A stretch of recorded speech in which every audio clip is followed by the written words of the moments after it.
Hello students, so today's topic is centripetal acceleration. इसकी बात हमने प्रीवियस क्लासेस में भी की थी, बस वहाँ हमने बोला था सेंट्रीपिटल फोर्स। जब आपको ग्रेविटेशन चैप्टर पढ़ाया गया था क्लास 9th में, वहाँ बताया गया था कि किसी भी ऑब्जेक्ट को सर्कुलर मोशन में मूव करने के लिए एक फोर्स की ज़रूरत होती है। That force is known as centripetal force.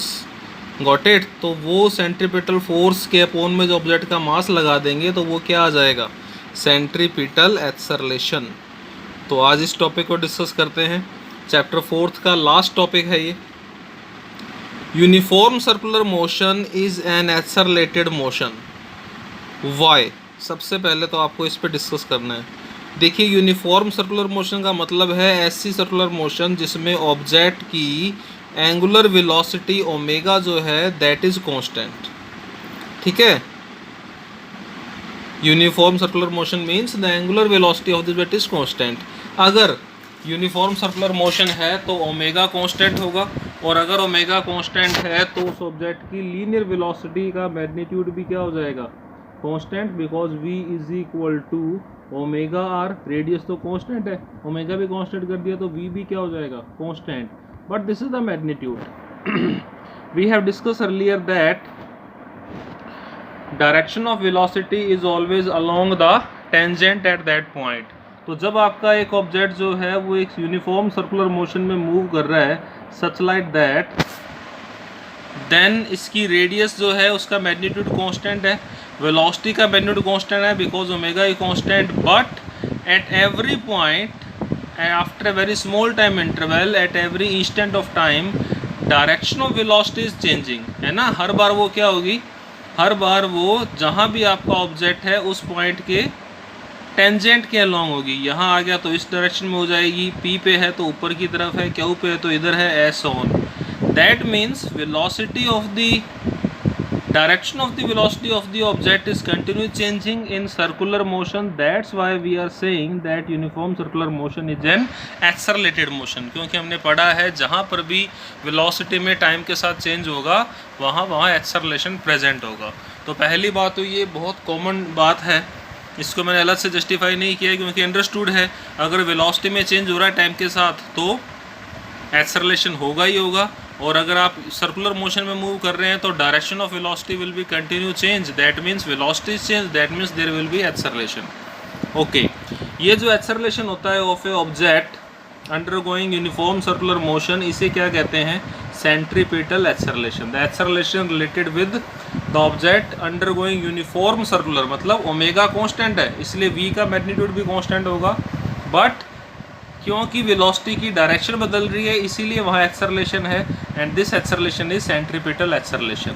इसकी जो डायरेक्शन है it always acts on the object along the radius and toward the centre of the circular path.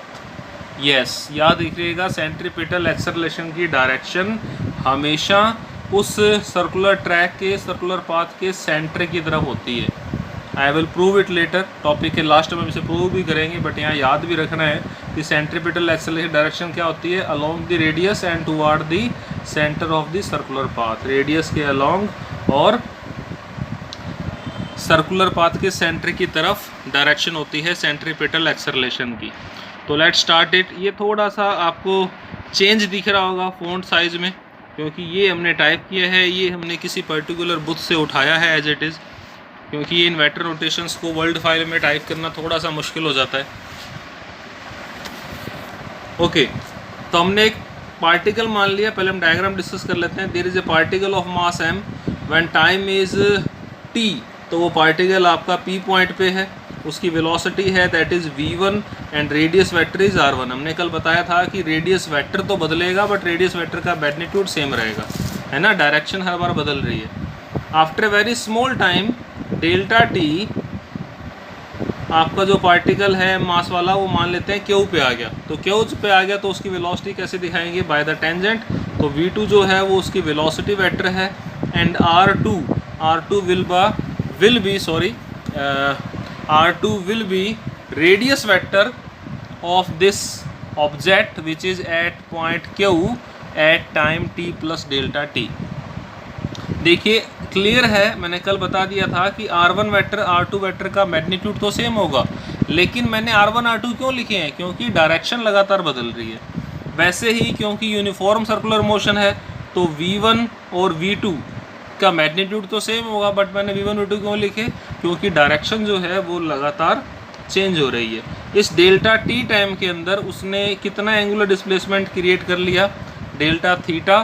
So what is omega, omega will be delta theta by delta t। I hope यहाँ तक सबको clear हो गया है। ये एक object है, it is moving in a circular motion.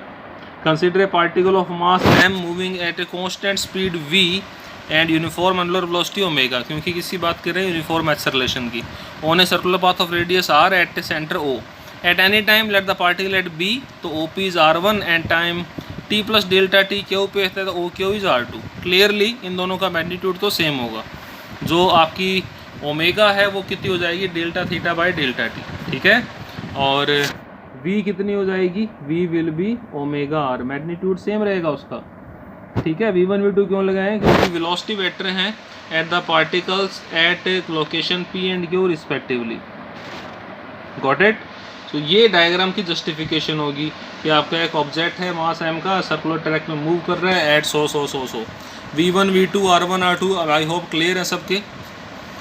इनके मैग्नीट्यूड सेम है, v1 v2 का मैग्नीट्यूड सेम है, लेकिन डायरेक्शन अलग है, इसलिए अलग अलग वेक्टर दिखाएं। r1 r2 these are radius vectors, इनके भी मैग्नीट्यूड सेम है डिनोट बाय r, लेकिन डायरेक्शन अलग है, इसलिए इन्हें क्या दिखा दिया, r1 r2।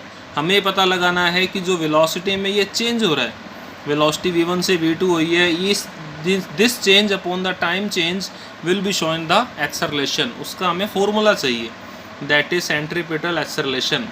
तो वीडियो ज़्यादा लंबी हो जाती है तो अपलोड नहीं हो पाती, इसलिए हम यहाँ रोक रहे हैं।